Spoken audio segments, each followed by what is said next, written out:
Beyond borders में आपका बहुत बहुत स्वागत है। आपको मालूम है जून 2018 से पाकिस्तान ग्रे लिस्ट में है और चीन हमेशा उसको बचाते आया है।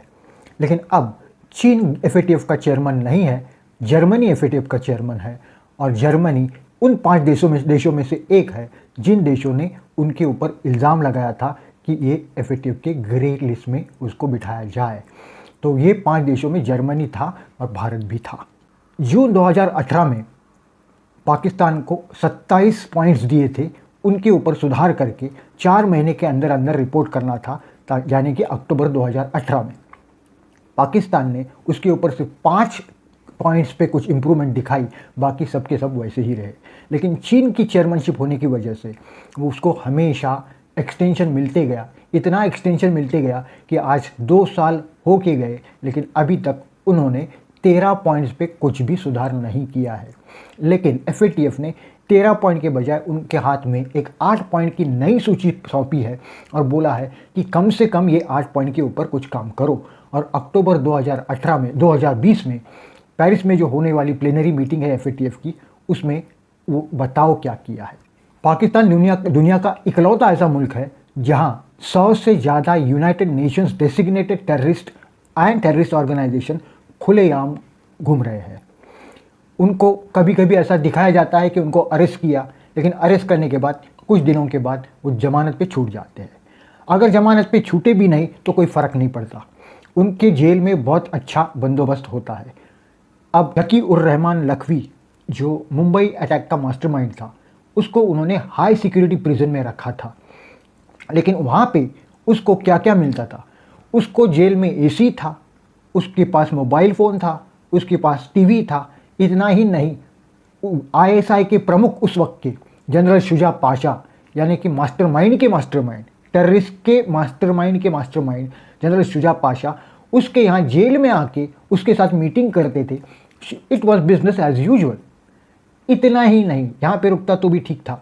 इतना ही नहीं, झकी उर रहमान की लेटेस्ट वाइफ, मैंने जो पढ़ा है उसमें है उनकी सबसे छोटी wife, the youngest wife, used to meet him in the jail. अब यूज्ड टू मीट हिम का मतलब क्या है आपको समझना चाहिए, क्योंकि उसका जेल में रहते हुए भी वो बाप बन चुका था।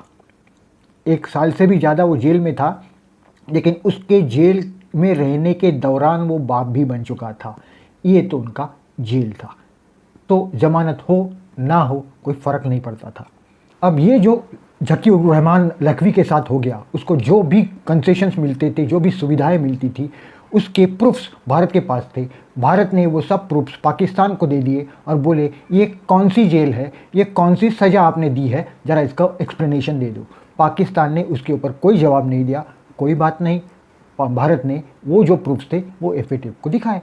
अब जून 2018 से लेकर अक्टूबर 2020 आने वाला है, तब तक क्या करना था कि जो मुश्किल लग रहा था पाकिस्तान को।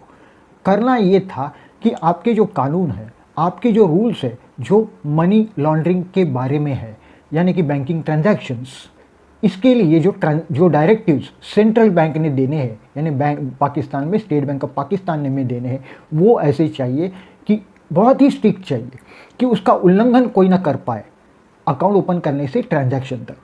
दूसरी बात ऐसी है, मनी लॉन्ड्रिंग के अगर लॉज नहीं होंगे तो बनाना है, होंगे तो इतने सशक्त बनाना है, इतने अच्छे बनाना है कि उसमें कोई लूप होल्स ना हो सके, ताकि कोई उस लूप होल्स का फ़ायदा लेके छूट ना पाए। अब पाकिस्तान के गवर्नमेंट ने ऐसा तय किया कि हमारा जो कानून है, उनका जो कानून है 2010 से उनके यहाँ एंटी मनी लॉन्ड्रिंग एक्ट है, लेकिन उसमें कुछ लूप होल्स है, उसमें सुधार करनी चाहिए ताकि हम लोगों को पकड़ सके और we can book the culprits and punish. अब हुआ ऐसे कि उन्होंने उसके अमेंडमेंट करने के लिए पार्लियामेंट में वो बिल रखा। लास्ट वीक की, पिछले हफ्ते की बात है, 2 बिल रखे। उसमें से एक बिल एफएटीएफ से संदर्भ में था। वो बिल ऐसा था कि उसमें अमेंडमेंट करने के बाद, ऐसा उनका कहना है, उसमें अमेंडमेंट करने के बाद वो इतना स्ट्रिक्ट हो जाएगा कि कोई बच नहीं पाएगा। उसके ऊपर अपोजिशन पार्टी जो पाकिस्तान की है, उन्होंने वो बिल रिजेक्ट कर दिया।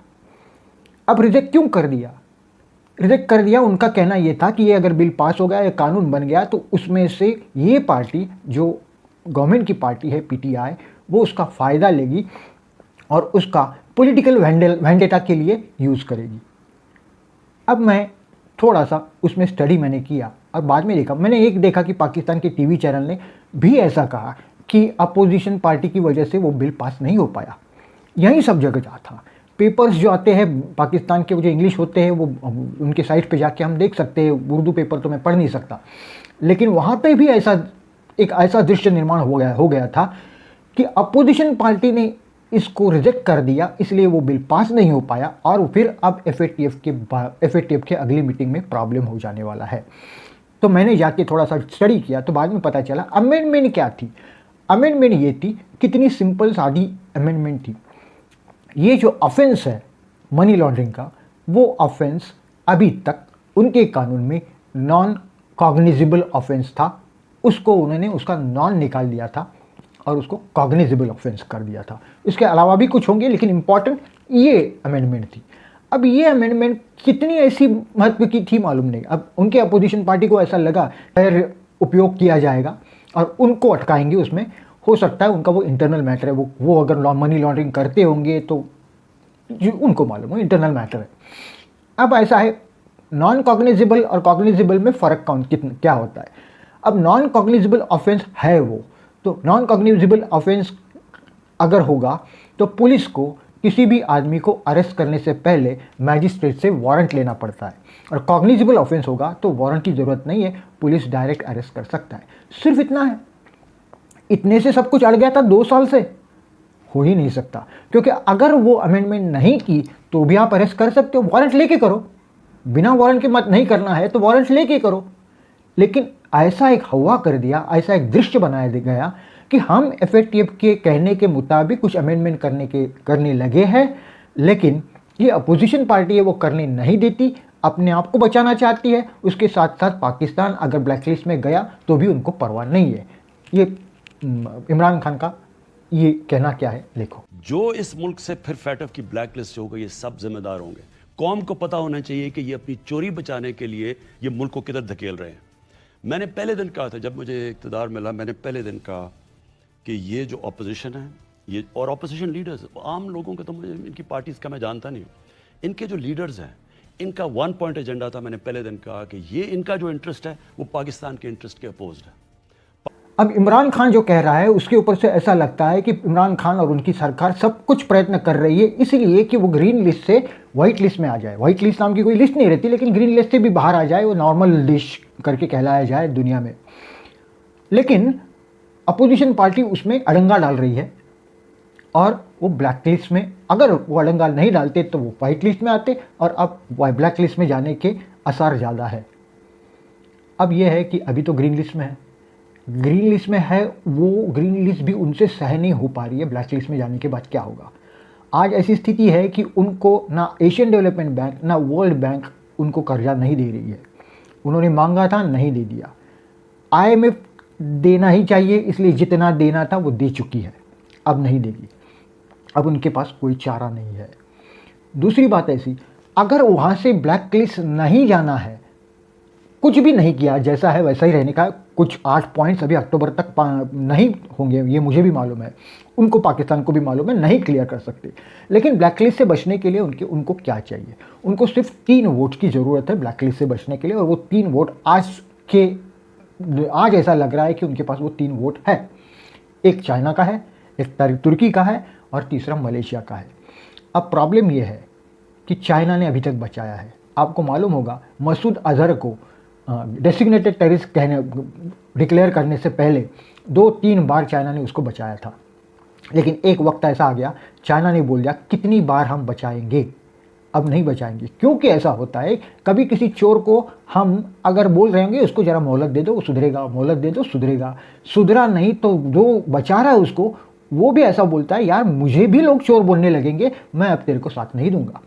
तो वैसा ही अगर चाइना ने बोला कि मैं कितना तुमको सपोर्ट करूं, तुम सुधरने को तैयार नहीं, तो मैं खुद को चोर बुलवाना नहीं चाहता, तो वो भी छोड़ सकता है।